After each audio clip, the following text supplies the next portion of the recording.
BJP ಅಧಿಕಾರದಲ್ಲಿ ಬಂದಿಲ್ಲ ಅಂದ್ರೆ ಸರ್ಕಾರ ಮಾಡಕ್ಕೆ ಯಾವ ಮಟ್ಟಕ್ಕಾದ್ರೂ ಹೋಗುತ್ತೆ. ಮಹಾರಾಷ್ಟ್ರದಲ್ಲಿ ಶಿವಸೇನೆ ಹೊಡೆದಿದ್ದು ಉದಾಹರಣೆ ಇದೆ. ಆ ಭಯ ಏನಾದ್ರು ಜೆಡಿಎಸ್ಗೆ ಕರ್ನಾಟಕದಲ್ಲಿ ಇದೆಯಾ? ನಮಗೆ ಭಯನೇ ಇಲ್ಲ. ಯಾಕೆ ಭಯ? ಹುಟ್ಟೋ ಶಕ್ತಿ ಇಟ್ಕೊಂಡಿರ್ಬೇಕಾದ್ರೆ ಬಂಜೆ ಭಯ ಪಡಬೇಕು. ನಾವು ಬಂಜೆ ಇರಲ್ಲ. ಸೃಷ್ಟಿ ಮಾಡ್ತಕ್ಕಂಥ ಪಕ್ಷ ಇದು.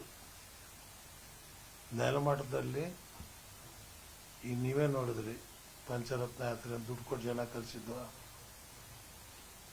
ಕೊನೆ ಮೂಮೆಂಟ್ನಲ್ಲಿ ನಮಗೆ ಪೋಲಿಂಗ್ ಬೂತು ಮತ್ತು ಇದನ್ನು ನಿರ್ವಹಣೆ ಮಾಡ್ತಕ್ಕಂಥ ಶಕ್ತಿ ಇಲ್ಲದ್ರಿಂದ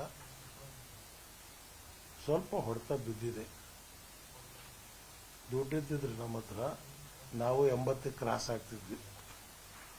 ಫಸ್ಟ್ ಸರ್ವೇವರಿಗೆ ಕೊಟ್ಟು ಬುಕ್ ಮಾಡ್ಕೊಂಡ್ಬಿಡ್ತಿದ್ವಿ. ಅವ್ರ ಬಾಯಾಗ ಒಂದಿಷ್ಟು ಹಾಕಿರ್ತಿದ್ರೆ ಸರ್ವೆ ಬೇರೆ ಬಂದಿರೋದು, ಆವಾಗ ವಾತಾವರಣ ಬೇರೆ ಆಗಿರೋದು. ಅದಾದರೂ ಕೂಡ ಈ ಚುನಾವಣೆ ಆದಮೇಲೆ ಮುಂದೆ ಯಾವ ಸರ್ವೆಗೂ ಜನ ನಂಬಲ್ಲ. ಆ ವಾತಾವರಣ ಸರ್ವೆಯವರು ನಿರ್ಮಾಣ ಮಾಡಿದ್ದಾರೆ. ಅಲ್ರಿ 12 ಸೀಟು ಅಂತೇಳಿ ಚಾಣಕ್ಯ ಹೇಳ್ತಾನೆ ಅಂದ್ರೆ ಬರೀ ಒಂದು ಜಿಲ್ಲೆಯಲ್ಲೇ 7 ಸೀಟ್ ಬರ್ತದೆ. ಸೊ ಇರ್ಲಿ, ಅವ್ರ ಹತ್ರ ದುಡ್ಡು ತಗೊಂಡು ಪಾಪ ಹೇಳ್ತಾರೆ, ನಮ್ಮ ಹತ್ರ ಗೆಲ್ಲ ಅವರು.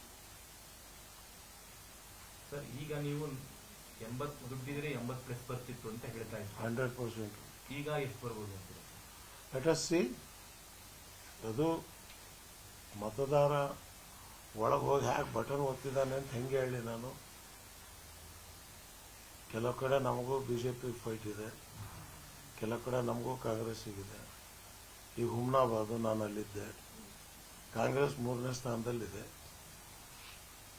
ಬಿಜೆಪಿಗೂ ಕಾಂಗ್ರೆಸ್ ಜೆಡಿಎಸ್ಗೆ ಫೈಟ್ ಇದೆ.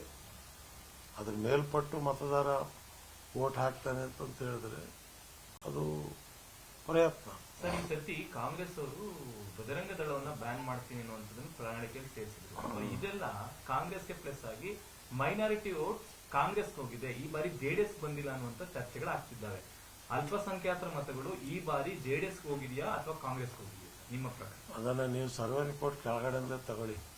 ನೀವು ಸರ್ವೆ ಬಿಟ್ಟು ಹೇಳ್ತೇವೆ. ಅಲ್ಲಲ್ಲ, ನೀವು ಸರ್ವೆ ಮಾಡಿ ಅಂದೆ ಮುಸ್ಲಿಮ್ಸ್ ಯಾರಿಗೆ ವೋಟ್ ಕೊಟ್ಟಿದ್ದಾರೆ ಅಂತ. ಎಲ್ಲಿ ಜನತಾದಳದ ಕ್ಯಾಂಡಿಡೇಟ್ ಬಿಗಿಯಾಗಿದ್ದಾರೋ ಅಲ್ಲೆಲ್ಲ ಮುಸ್ಲಿಮ್ಸು. ಹಾಸನ ಉದಾಹರಣೆಗೆ, ಅಲ್ಲಿ ಯಾರಿಗೆ ಕೈ ಹಿಡಿದಿದ್ದಾರೆ?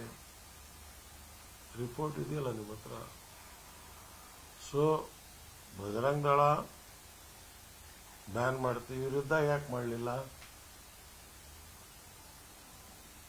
ಹೋಲಿ ರಾಜಸ್ಥಾನದಲ್ಲಿ ಇದಾರಲ್ಲ, ಅಲ್ಲಿ ಬ್ಯಾನ್ ಮಾಡಿದಾರ. ಚುನಾವಣೆಗೆ ಬಂದಾಗ ಹೇಳೋದು ಬೇರೆ.